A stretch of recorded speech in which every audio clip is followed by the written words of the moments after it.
let's do a spoiler cast one more time. My name is Jordan Deeb, and for the last 2.5 years, I have been Share Screen's loudest and biggest Spider-Man fanatic. Spider-Man 2018 is my favorite game of all time. I predicted No Way Home, and I called that Spider-Man 2018 was coming to PC. And today, I am with my own multiverse lovely hosts as well.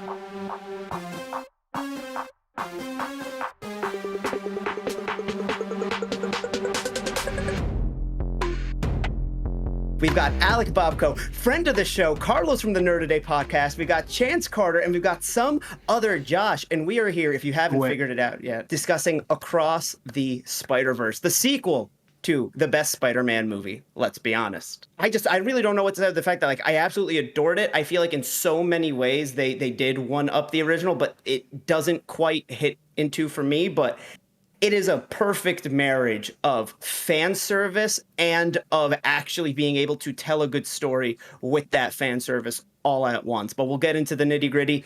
Basic thoughts. Alec, let's start with you. Yeah, for me, this movie, if not all the other good things, it is the most visually stunning movie I've ever seen. Absolutely. Start to finish, there is not a frame of this movie that is not jaw-dropping.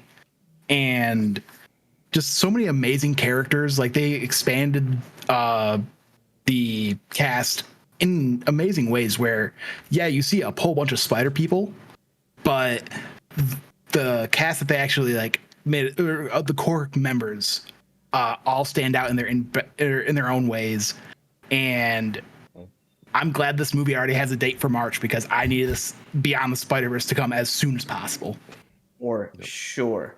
Chance, what about you?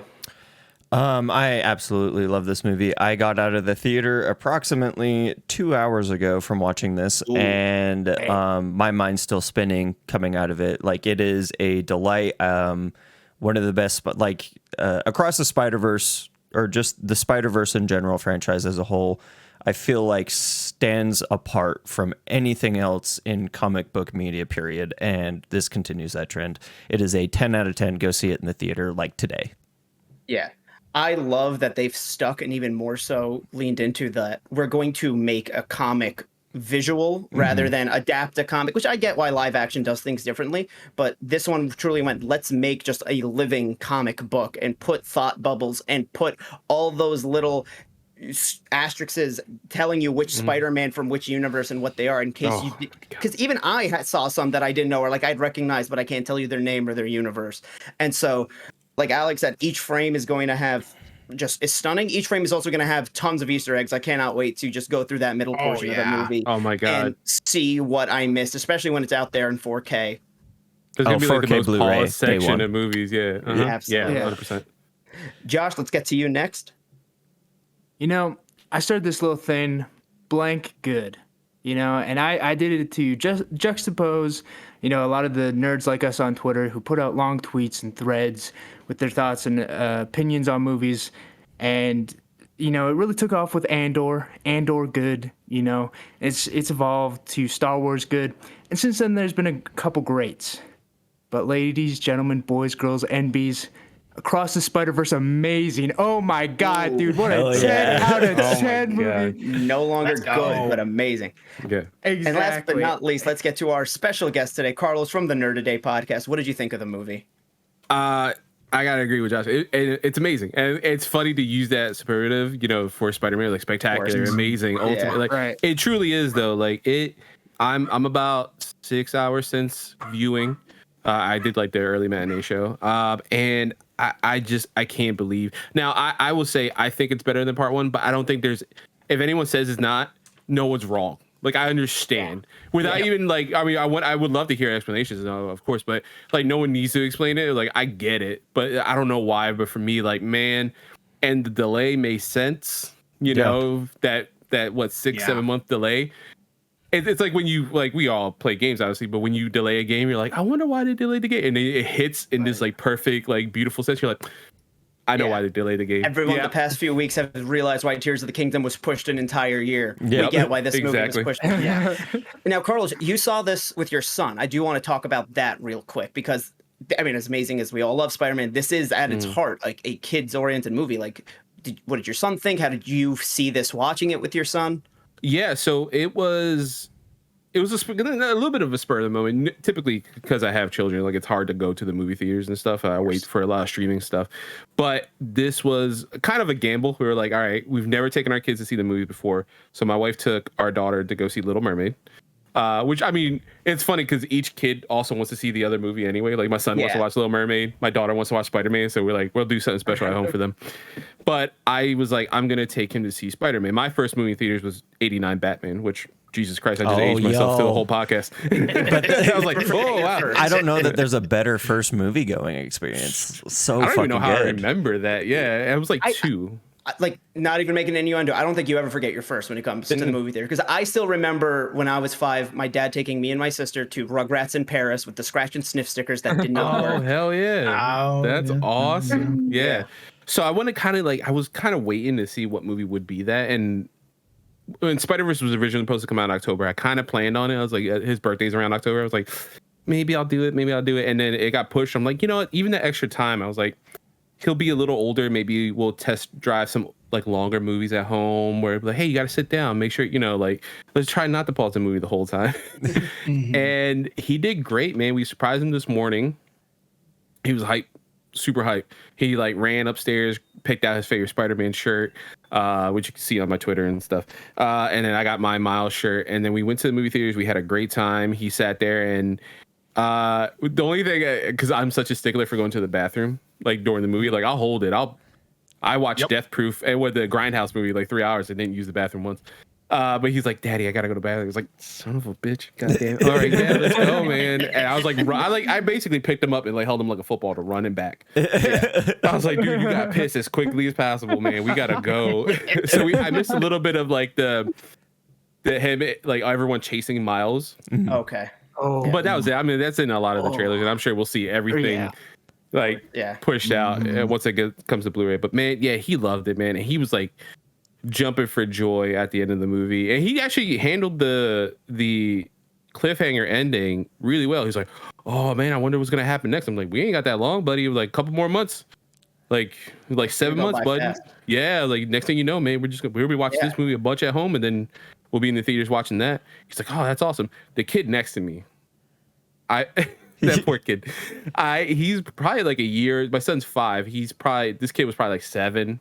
And the movie ended. He goes, "What the? No, you can't end a movie that way." He's screaming at the screen. He's like, "No, Dad, no!" And the dad's like, "But I'm sorry." He's like, this kid's punching his chair. He's like, "No, that's not what you do." Man, oh man, rich coming from a kid who was like 1 when Infinity War dropped. Yeah. Right. I was like, bro, you have no idea. So you have no idea. Talk about the cliffhanger, me mentioning Infinity War. I do want to talk about the ending because for me personally, that is kind of what made this movie drop down like an entire half-point score for me. Yeah, and I think it's actually because of the name change. All right, so real quick, this is a good point. If you haven't been like, if you haven't watched it yet, get the fuck out. Like, just leave. Oh, yeah. Like, this is like the real spoilers come in. We're talking about the end now, so go catch some of our other content. If you like Zelda, go watch that until you see this or something. But we'll be here after you've watched it. Sorry, Jordan. Watch this is the waypoint. Yeah. So, I'm going to make two comparisons to Infinity War Endgame and to Harry Potter Deathly Hallows Part 1, Part 2, but regular disclaimer, fuck J.K. Rowling. But I use those because those are what I'm most familiar with in terms of one story told into 2 parts. Mm-hmm. And for those who may not remember, Infinity War and Endgame were originally pitched as Infinity War Part 1 and Part 2. But the Russos then said they changed the name because they felt that each film kind of was its own self-contained story, which I agree with. Infinity War, even though our heroes lose, has a definitive ending. You technically could end the movie there, never see Endgame, and be like, it sucks that they lost, but that's how it ends. I'd say they're 2 separate things considering they take place 5 years apart. Of course, and that as well. Yeah. And then you have Harry Potter Deathly Hallows Part 1, literally taking one story, one single book, splitting it down the middle. But even in Part 1, you have some plot threads that are closed up. You know, they destroy the locket, they bury Dobby. Spoilers if you have never seen fucking Harry Potter at this point. I don't care. But you know, but then it still ends with the cliffhanger of Voldemort getting the wand. If this movie was still called Across the Spider-Verse Part 1, I don't think the cliffhanger ending would personally have been that upsetting to me. No. Me expecting, oh, they changed the name because it's a Marvel thing. I'm assuming it's an Endgame situation where this is going to be a definitive movie.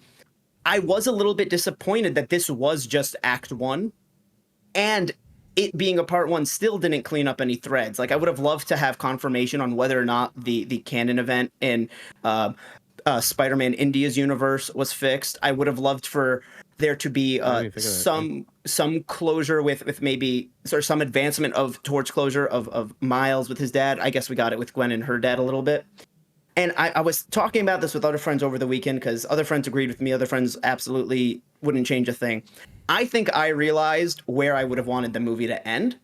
And I think what upset me was we got like 10 minutes into the next movie almost. Yeah, I would actually agree with that. I would agree with that. I think it would... we discover that universe's Miles is the Prowler. He's about to punch Miles. I think an amazing point to have ended it would have been when Miles and Gwen realize he's in that other universe. I agree. Almost like a horror movie. Yeah. Ooh, yeah. Which honestly, quick point to that. If you like pay attention, you can see that he's going to Earth 42 way before. Yeah, it's so like I immediately, because of how well this thing is styled, I was like, this isn't his universe, because like this does not. Well, not even that. The colors like, are not right. In the like when he's in the go home machine, like he's scanned. It says Earth 42 there. Yeah, it says 42, and I was like, I saw that, and I was like, his is like 1610 or something. Which like that. Yeah, it didn't ruin it for me, but I was like, oh wow, he's not going to his Earth, and I was like, I don't know if anyone knows that. And then I was kind of looking around and like, no one's picking up on that in the theater. I loved the way they explained it, because they say, oh, it reads your DNA, but it reads the spider DNA that's part of the spider people. And we find out also the other big twist of this movie, Miles is the anomaly, according to Miguel O'Hara. That's the term he used. He was never meant to become Spider-Man at all. The spider's from a different universe. I thought that was the most interesting part, because I really want to see what they do with that. So real quick, that just throws a whole nother wrench in this equation, because Spider-Man PS4 is in this universe and motherfuckers got Miles Morales. So like that. Oh yeah. So is a Miles Morales without a Spider-Man?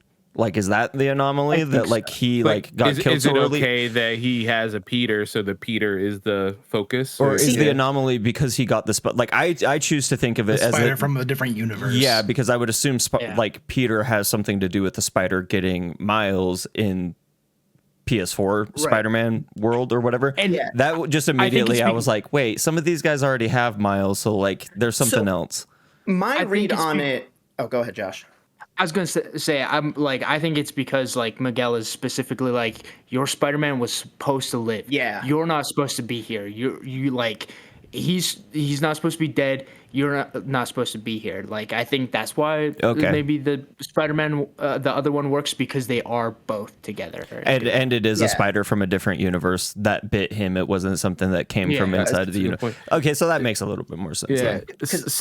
Go ahead, John. I was going to say, I saw this movie with my personal friend and friend of the show, Victoria Lyman, of course, the student on Marvel School for Dummies, who asked me as we were coming out, she goes, so wait, in the comics, is Miles an anomaly? And I go, no. So I think it's that this specific Miles was never intended to become Spider-Man, and that specific Peter was never intended to die. So I like that they take that angle without inherently negating that other Mileses exist. And I also get why in Miguel O'Hara's like Spider Society, 90% of the spider people are Peters, because most of the Spider-Men in the multiverse are Peter Parkers. And I don't think other versions of Miles would want to go out and fight Miles. Well, didn't we also see Miles, like from Miles Morales, the PS5 game, like chasing Miles? Oh, I didn't see. Wasn't that a big thing? I didn't see PS4 Miles. I didn't see it. That was a big thing on Twitter, was people being like, holy shit, Miles is after Miles. There's a few suits that are black and red.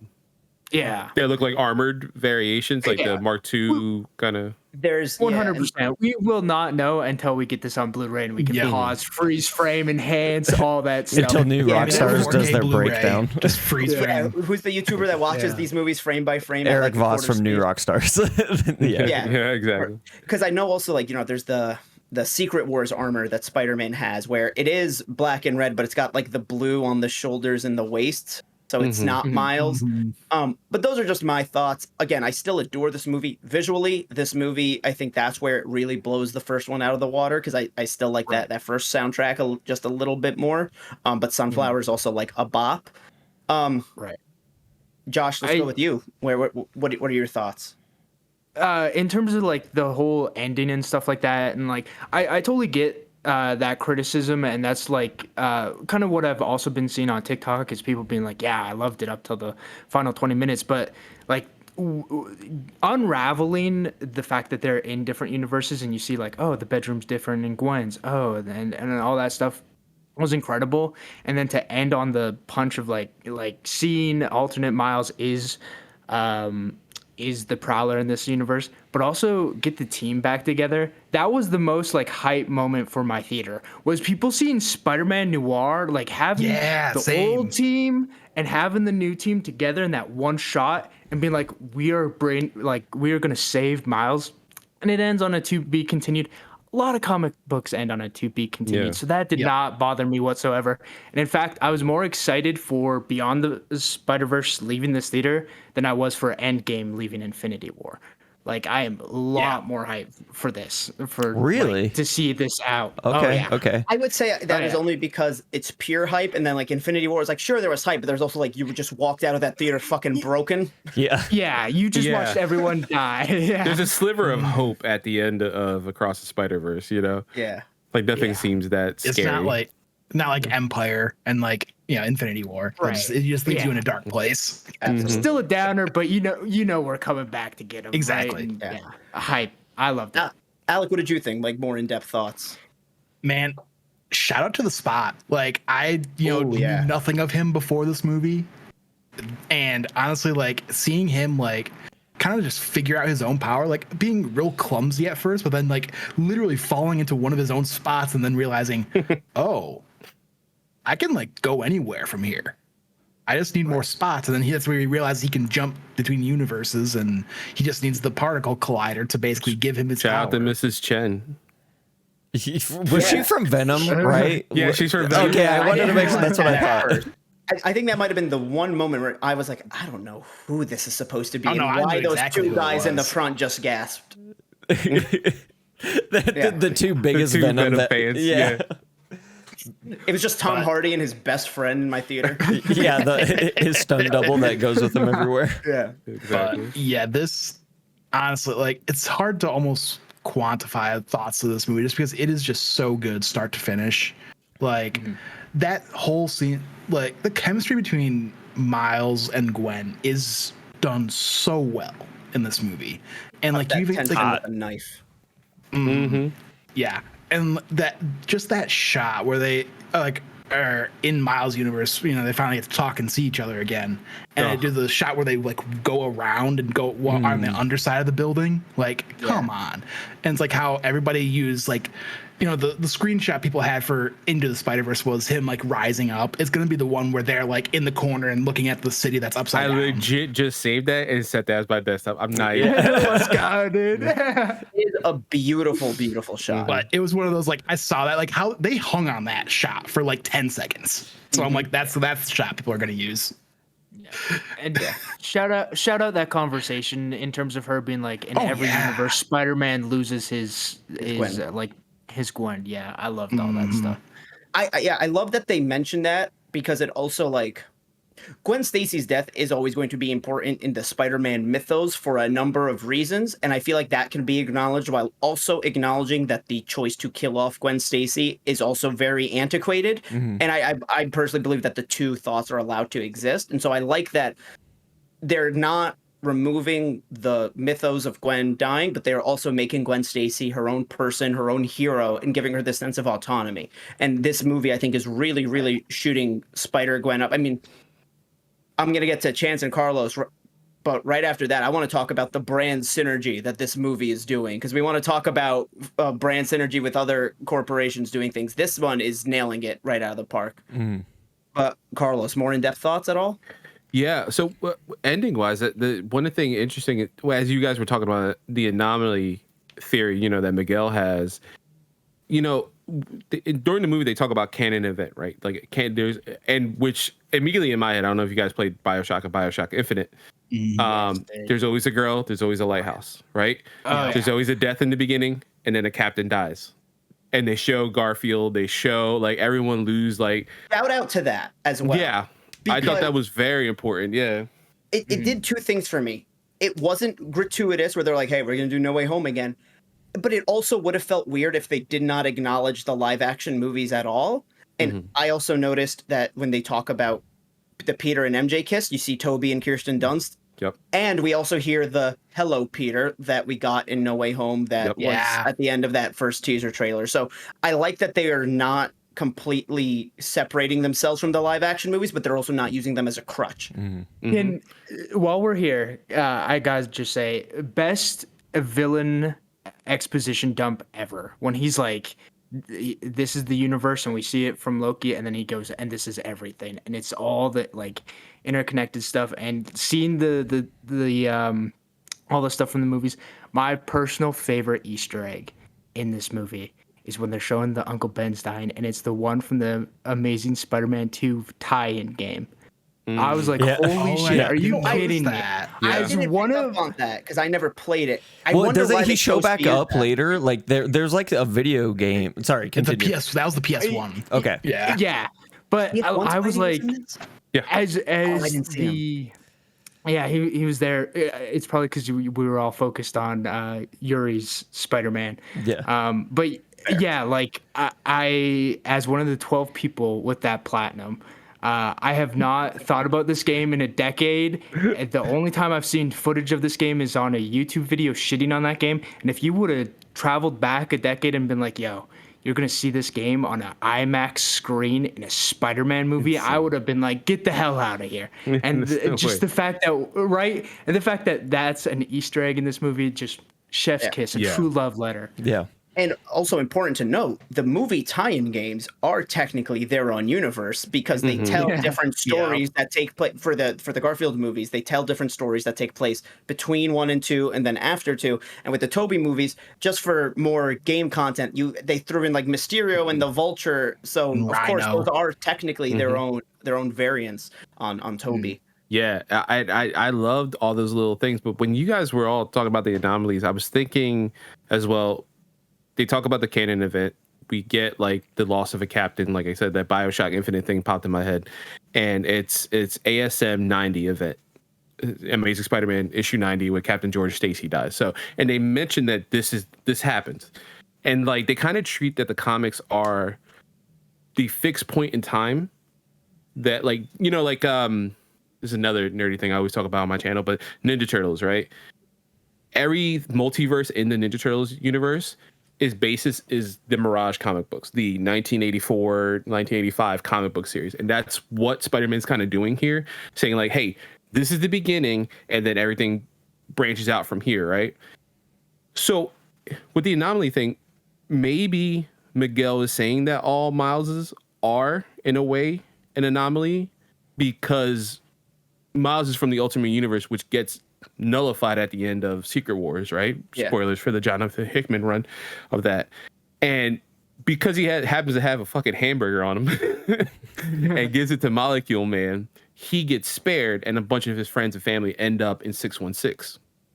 Now the Ultimate Universe is back, and they're doing some stuff we'll see this year, and I think early next year, whenever that series and big event happens at Marvel. But that is kind of like he's not supposed to be in 616. He's supposed to be in his Ultimate Universe. True. Maybe the original Miles is necessarily an anomaly, but not like one that there's a Peter in his universe, right? So like that could be the thing. Like, hey, if you have a Peter, it's fine, whatever. We don't care. But you're supposed to have a Peter. You're not even supposed to be Spider-Man.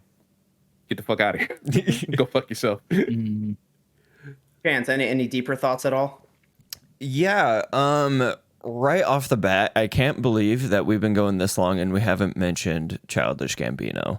with like probably my favorite appearance. Oh my god, I just saw a photo of the suit. Yeah, like in full color. It's rude to stare. And like every line delivery, it didn't feel like they were mixing mediums. It looked like he was looking at the character. So just wanted to give him a shout out.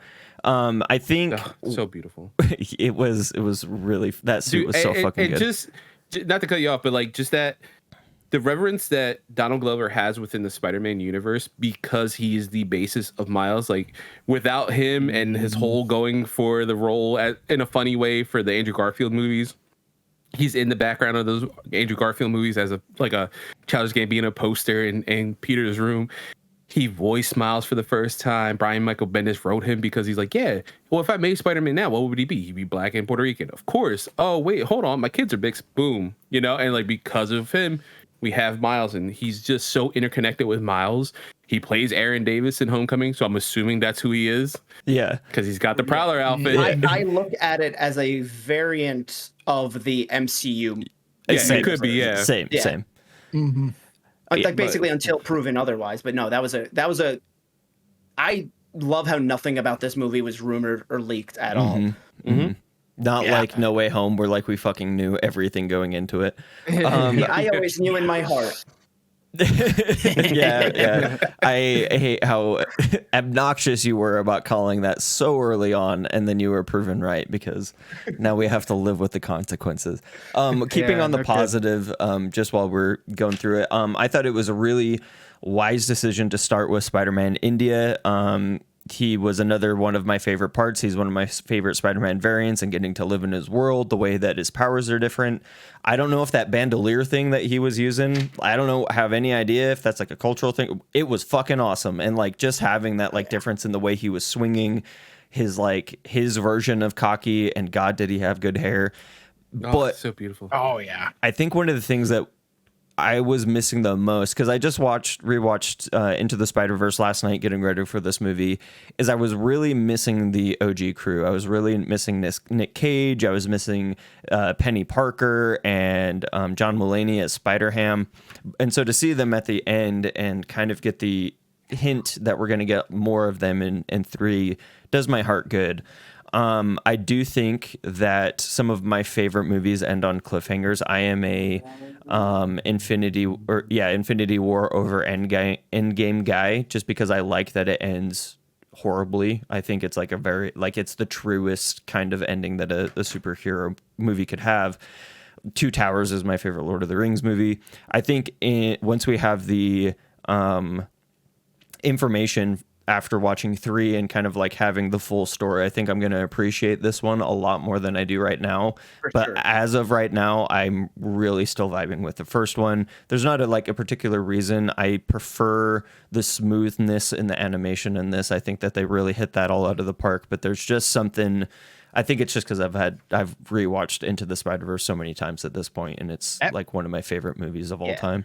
The pacing of Into the Spider-Verse it's honestly been like one of the most well-paced movies. It's up there with like Back to the Future of like best made movies from like start to stern, like no fat whatsoever. But there's almost nothing. Yeah, I was going to say there's like nothing you'd cut out of that. And then I look at this movie and there's nothing I would really cut out of this one either. So very true.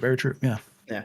I also wish that that Spider-Man Noir and Spider-Ham were in this for just like a minute, the way Penny had like her one little exchange with Miles. That was such a huge moment. Like seeing her like being able to call out to Miles there like that. Yeah. And I like that they were like, they gave us a new cast and they didn't completely forget about the old cast, but it was really just like Penny and Gwen. When it comes to Spider-Ham, I don't know about when this movie was being made and recorded and how that lined up with the struggles that John Mulaney went through, but hopefully, Beyond the Spider-Verse, we get the whole crew plus some, really.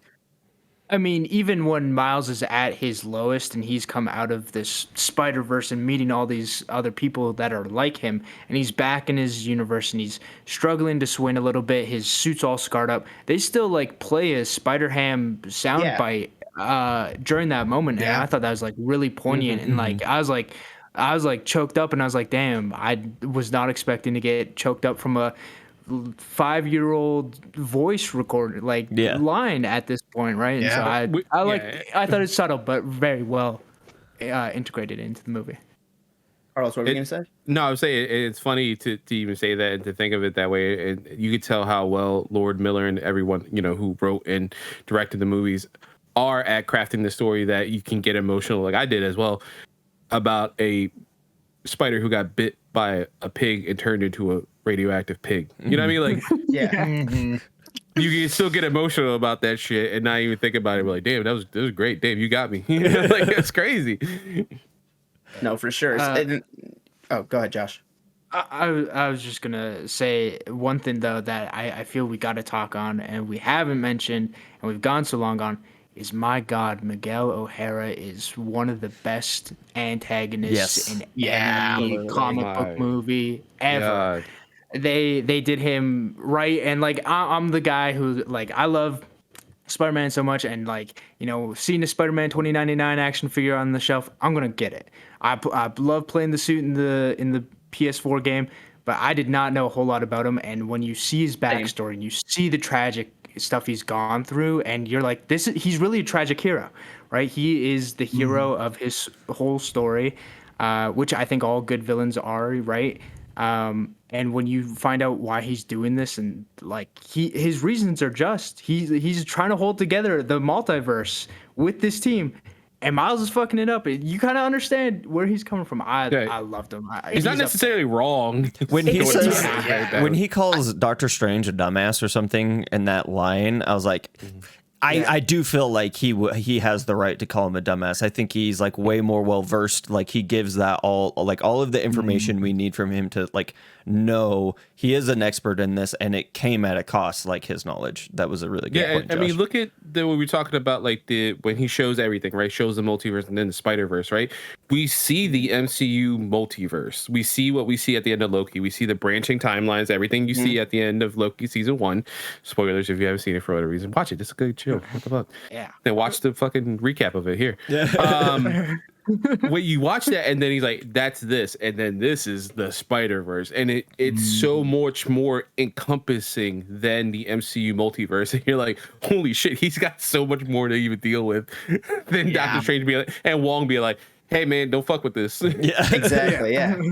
Don't And use it this very spell. much was similar to Doctor Strange in No Way Home, where it's like you have the people going, listen, this is something that's bigger than you. I know it is upsetting to you, but when you think about the grand scheme of not even like, oh, the society and civilization, like the grand scheme of just reality as a whole is depending on like these villains in No Way Home's case, or your father in Across the Spider-Verse case dying, like you're not the person that needs to change that. But I also like how Miles is going, nah, fuck it, I'm gonna change it. Like, I'm gonna be the one to break it. Right. And yeah, when he's like, trust me, I know this. Like, I fucked around with a canon event, and I found out. I watched my own daughter like disappear in the palm of my hand. Why was Peter B. Parker with him at that?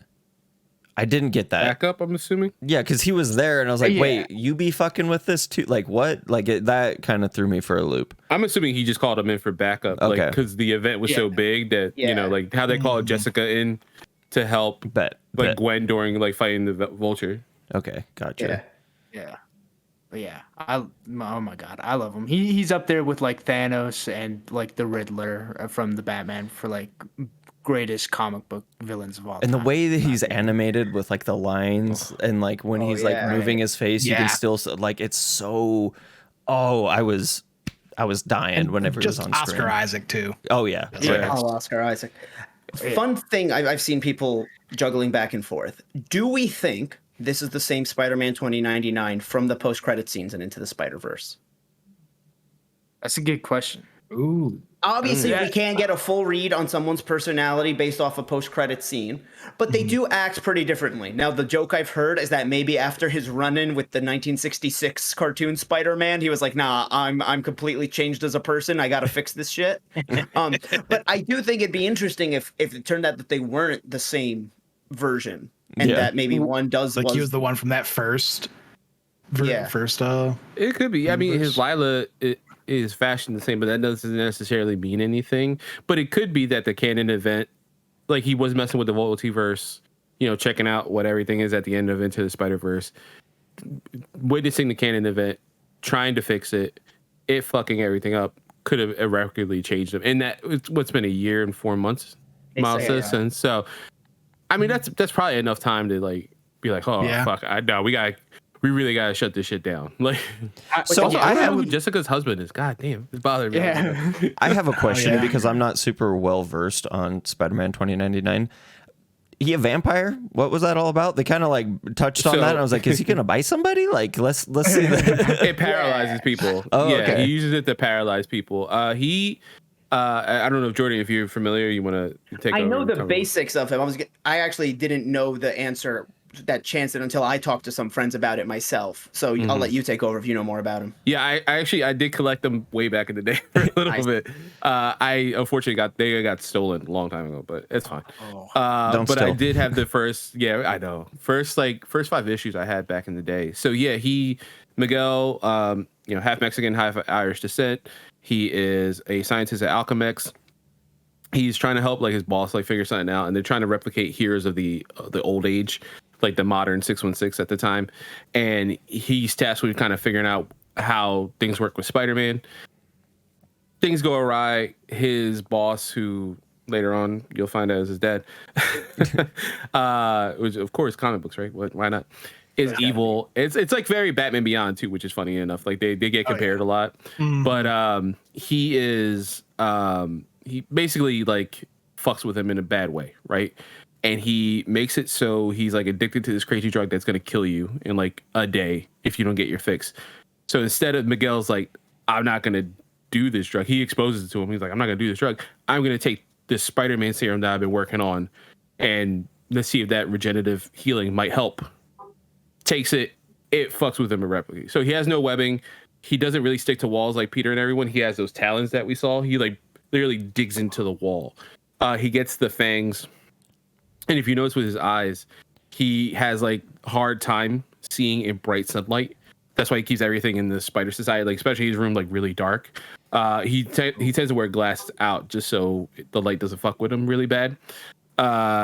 He's got the talons. He's got that. He's got like, super strength, all that stuff, like regular Spider-Man stuff. And then he fashions web shooters.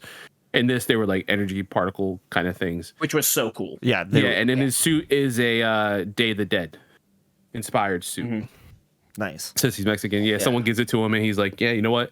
I'll rock with it. And it's made out of unstable molecules like the Fantastic Four. So when he pulls his talons out, like they don't just break; they expand with him.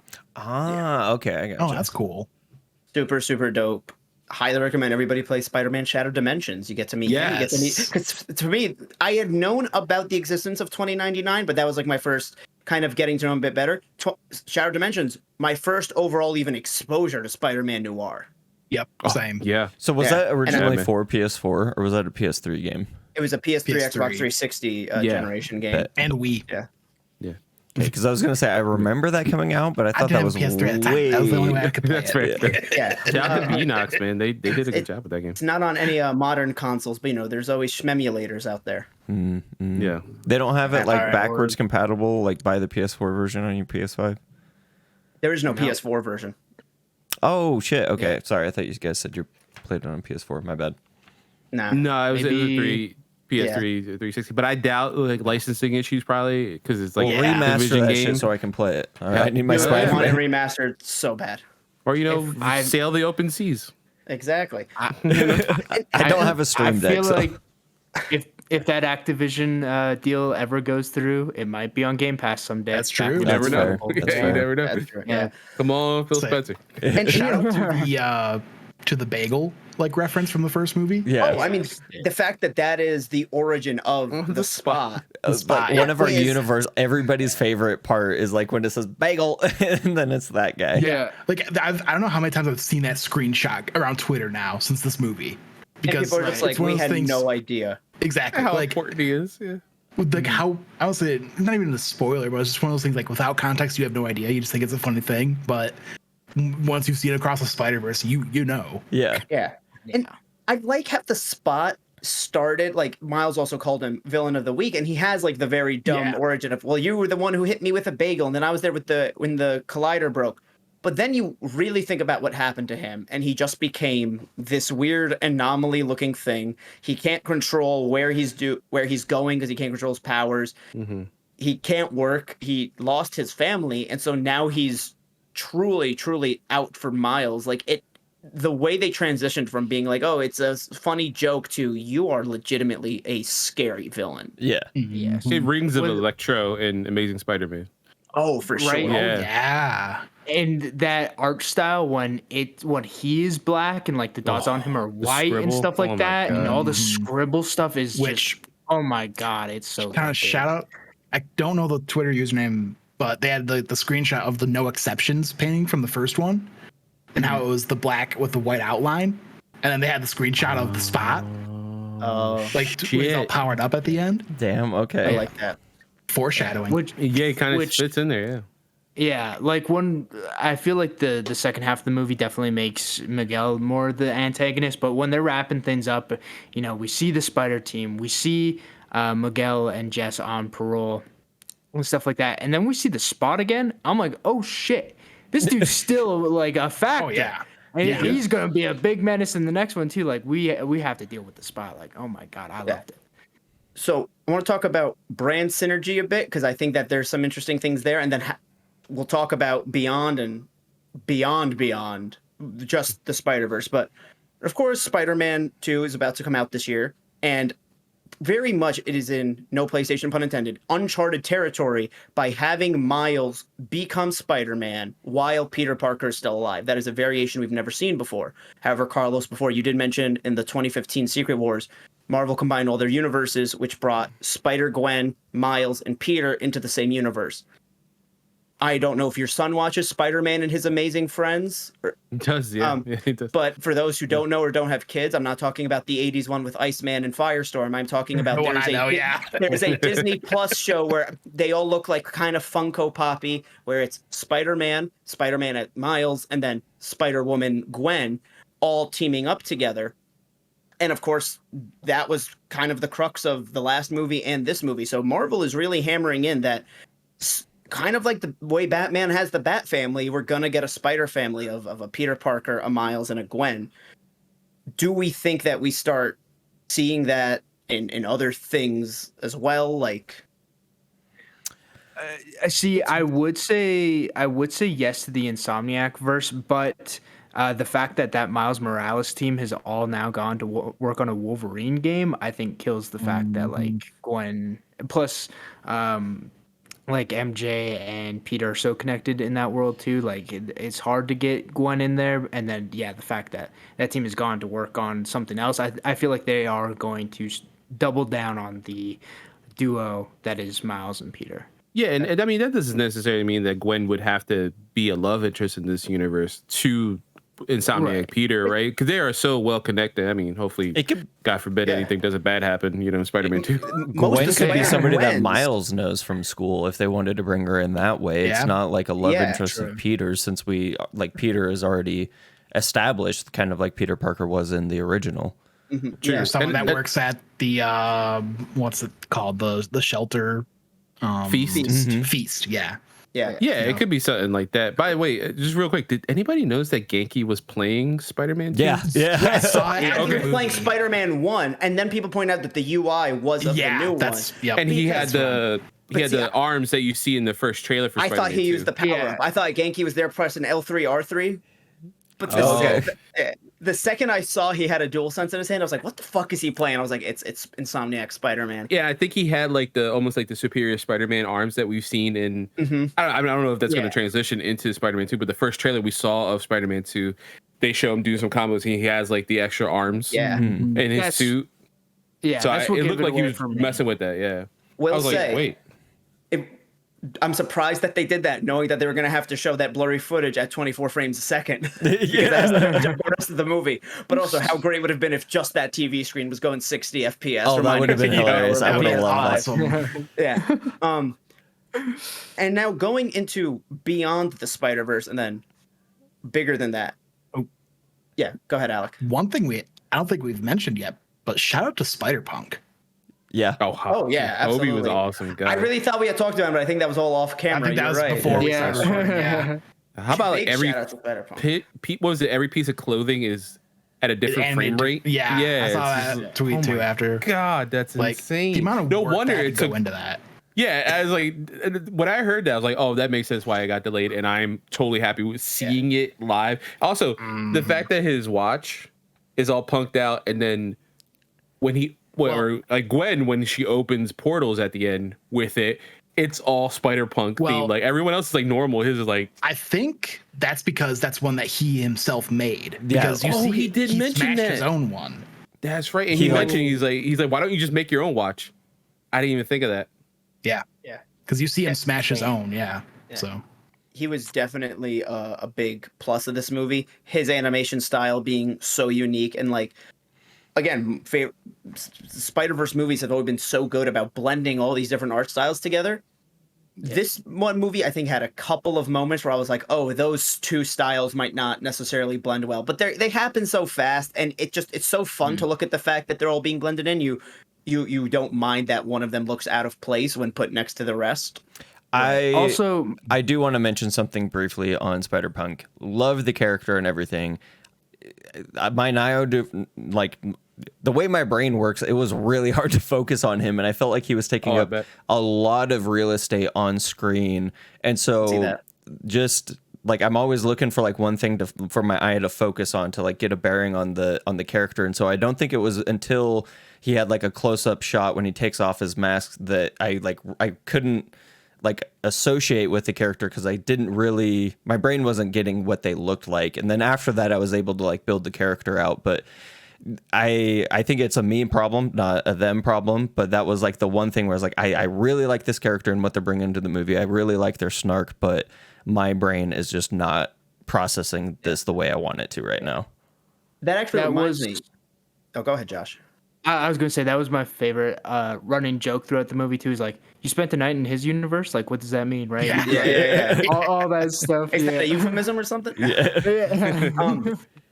There have been some people coming out on Twitter saying that and from people that went to all different theaters, that there were some audio mixing issues. Did you guys experience that at all? No. Because in the moment, I don't think I experienced it, but hearing everybody making the references to the things Spider-Punk was saying, I don't remember him saying half this stuff, so I'm wondering if it was more I didn't notice at the time. I thought that Gwen Stacy was mixed way too low in the beginning and at the outro when she's talking.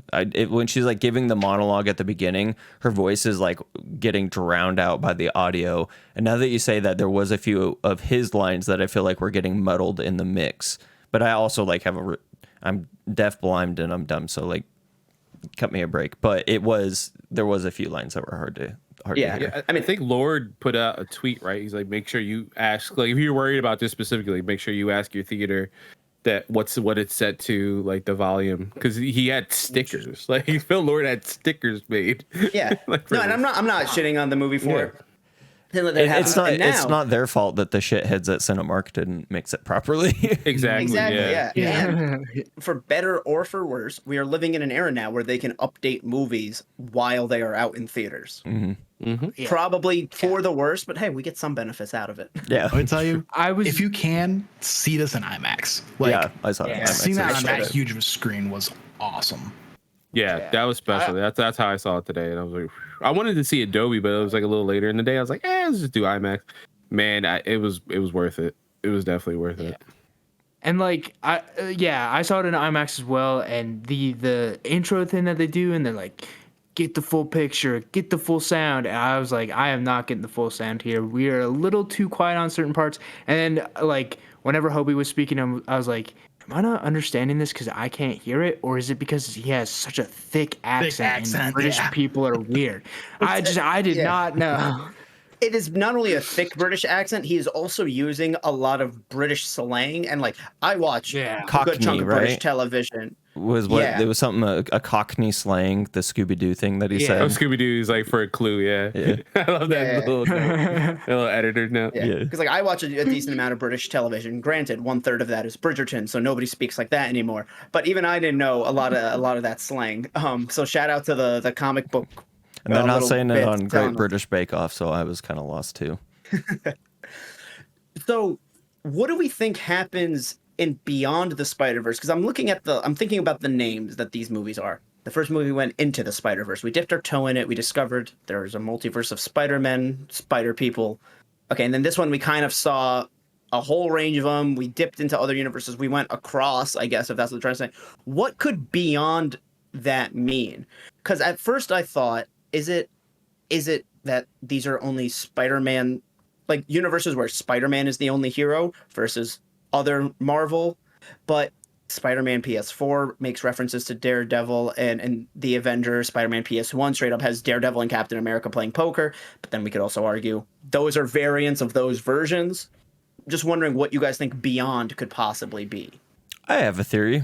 So they're talking about him being an anomaly to the universe. Mm-hmm. Well, maybe he's not the only anomaly, right? Like beyond what their understanding of what the Spider-Verse is currently, right? So Spider-Man 2099 thinks that and for a good reason, thinks that he has it all mapped out. But maybe what like this next movie is going more into what Miles is in this like Spider-Verse type thing and going beyond that way. Just because like I feel like the anomaly thing is a conversation that's going to come back up pretty heavily, and I just feel like that is a nice way to address it.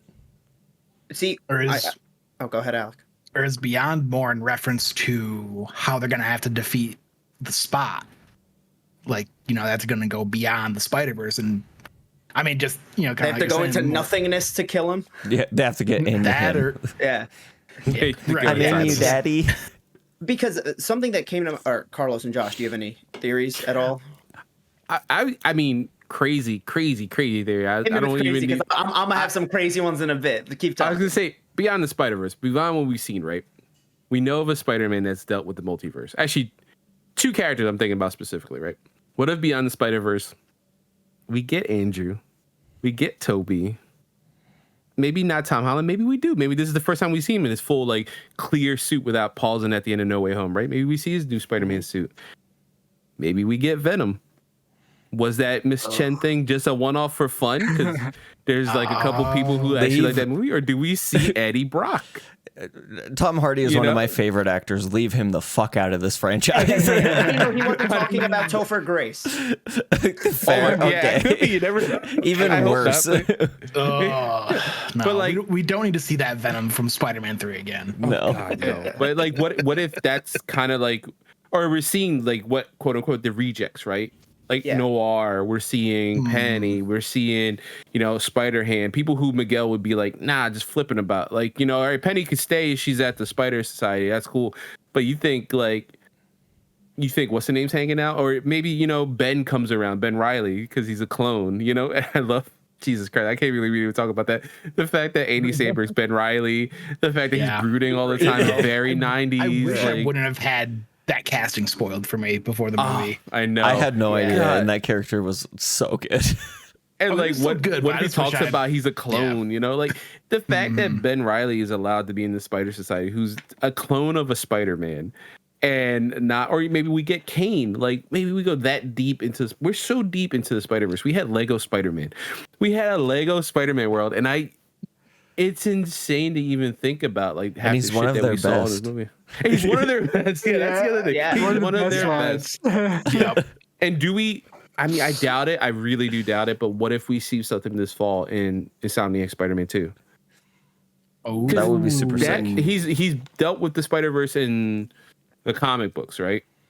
I assume Insomniac Spider-Man gets pulled in. Yeah.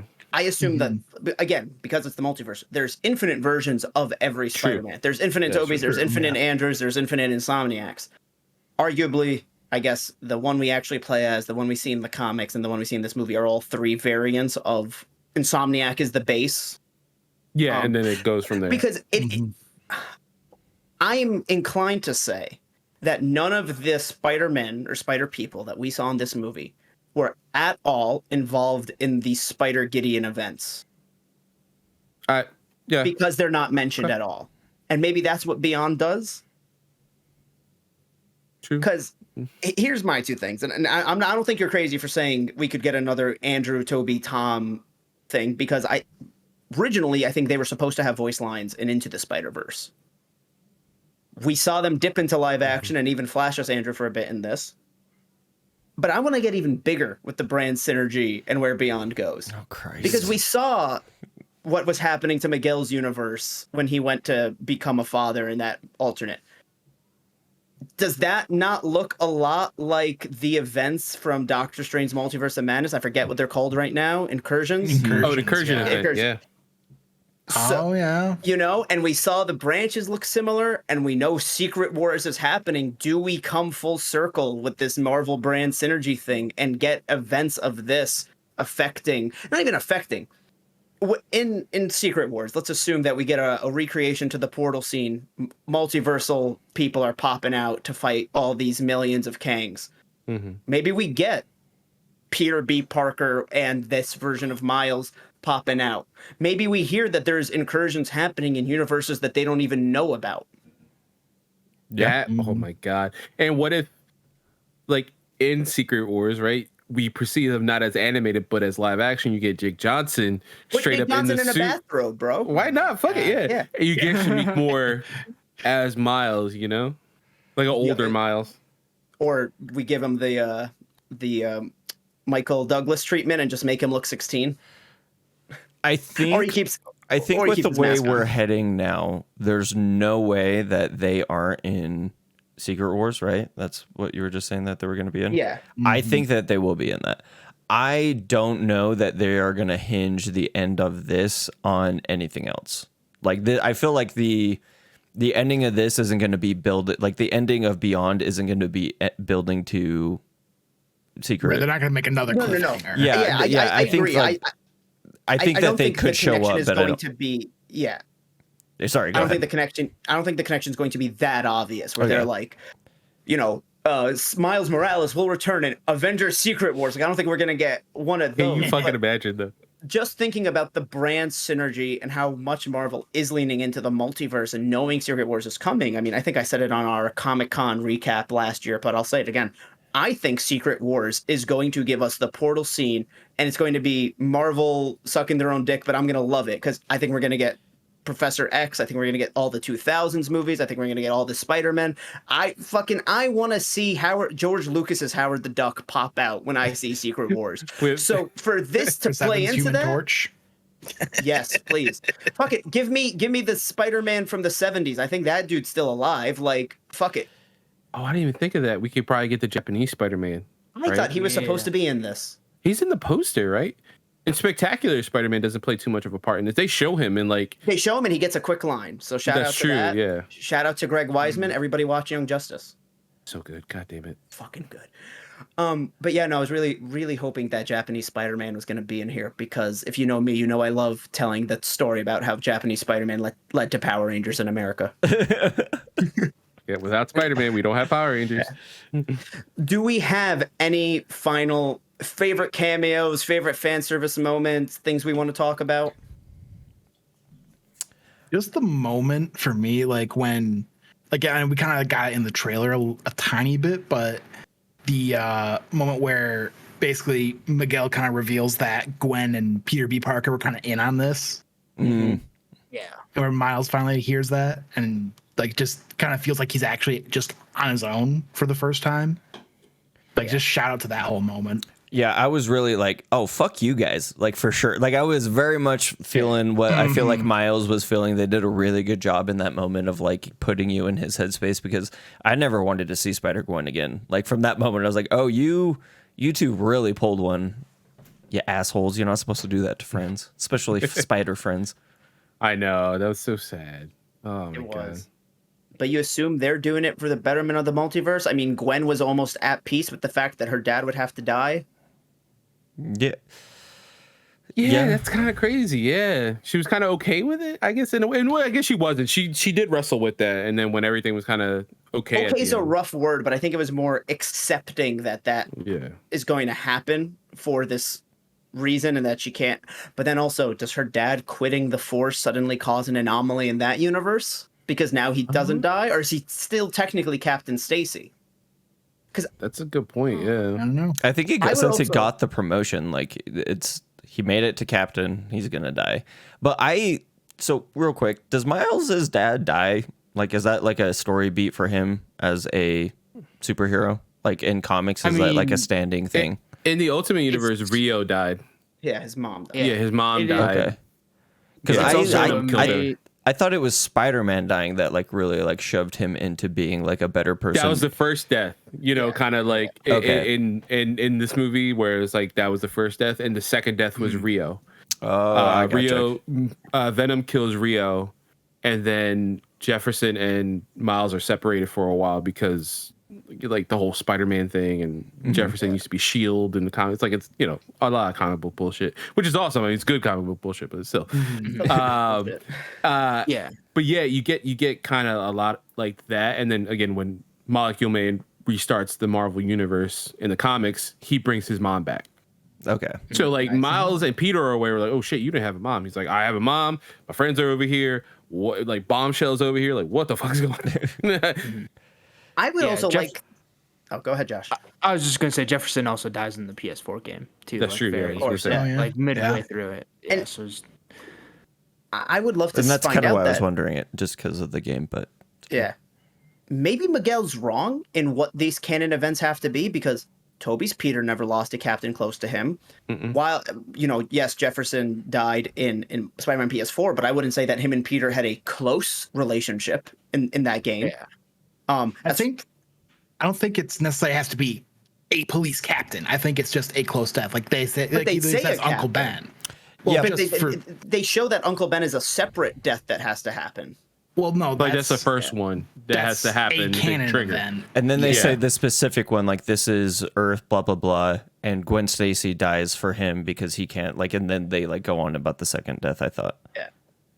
I mean, yeah, if that was the case specifically for Insomniac, it would have been Yuri, right? Watanabe dying, because they have that close relationship that's established in the same, and she's a captain as well.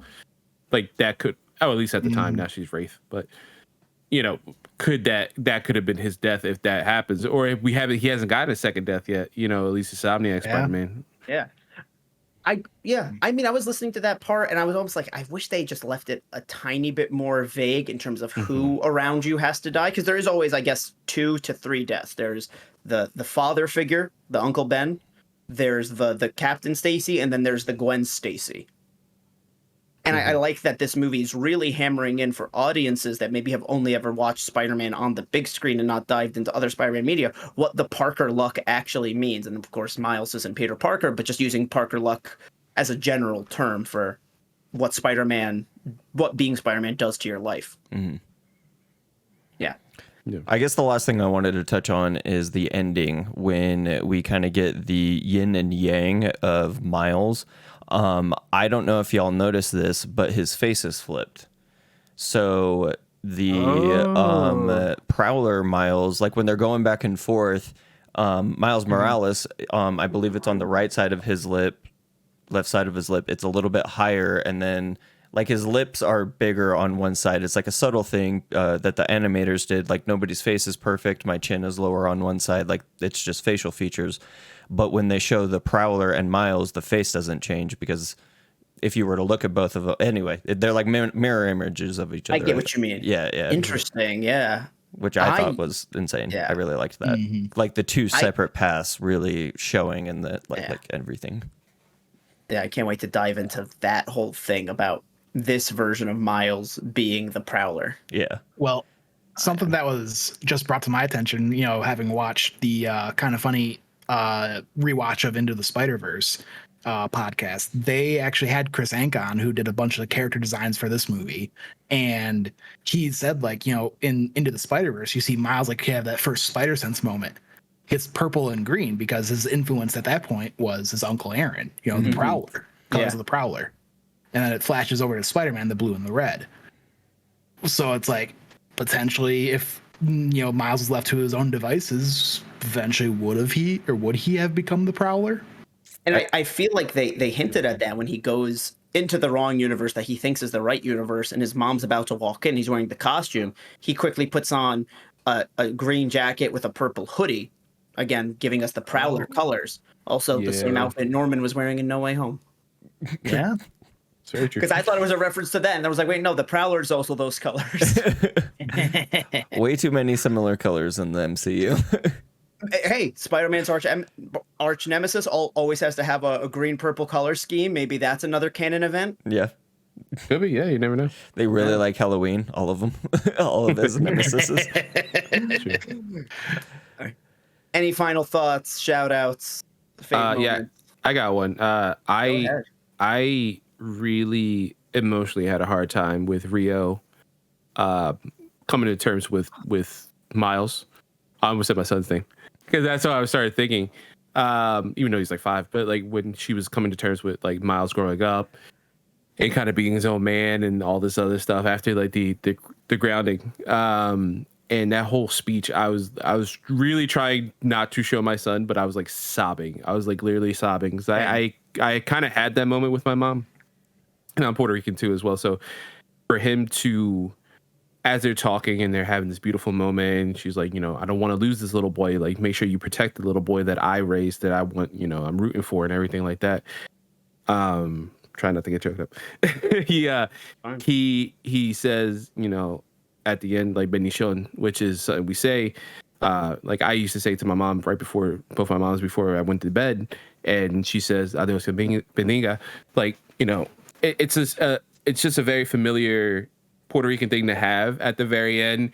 And like I called one other person who they must be Puerto Rican or something because they were sobbing too. I heard them I heard little sniffles, and they're like next to me and like a couple seats down, and I was like sobbing hard at that. Like it was one of those like moments that just clicked, and I didn't expect it to hit, and I was like, oh shit, I am not ready to be this. Like if someone died, I'd be like, yeah, of course that makes sense. I didn't expect this like beautiful moment between a son and you know his mom, and I was like, fuck man, I don't want to feel these feelings right now, man. I ain't ready, bro.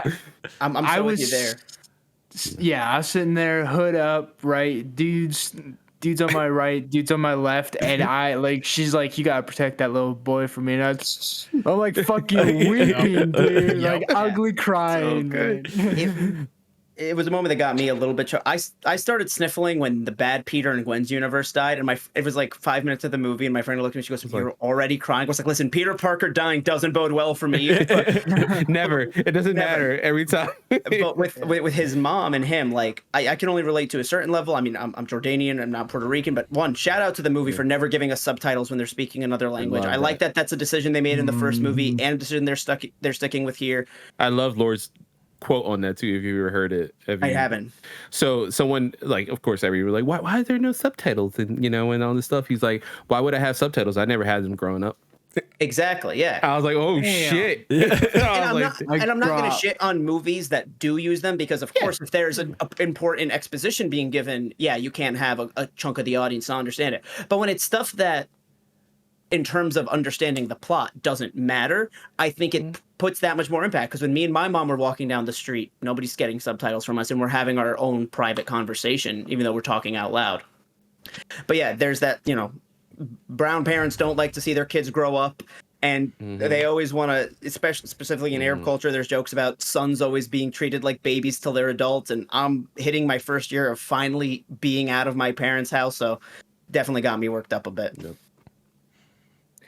I want to give a shout out when we go through, you know, the typical run of the mill logos at the beginning of the movie, and we end on that one final one, approved by the Comic Book Authority. Every time, dude. Oh good. My god! Yeah. I was like, this shit is official right here. We are going into something unique, like something special, and I loved it all. That was in the first one as well. Yeah. But was it? I love that. Yeah. But I love that they did it again. Oh yeah. It's so important. Missed it. Yeah. Again, they don't give it like the pomp and circumstance they do in this one, but they do kind of like before the movie starts. That is the last logo you see in the first one as well. Okay. There were definitely. I watched that first one.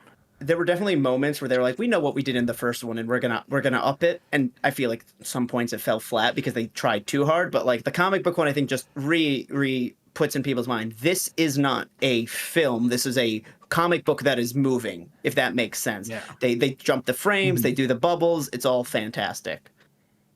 It might be like in the most legitimate sense the most comic book movie You know? Like it is leaning into the across. comic book movie. Like it's not a superhero movie. It is a comic book movie for sure. Yeah.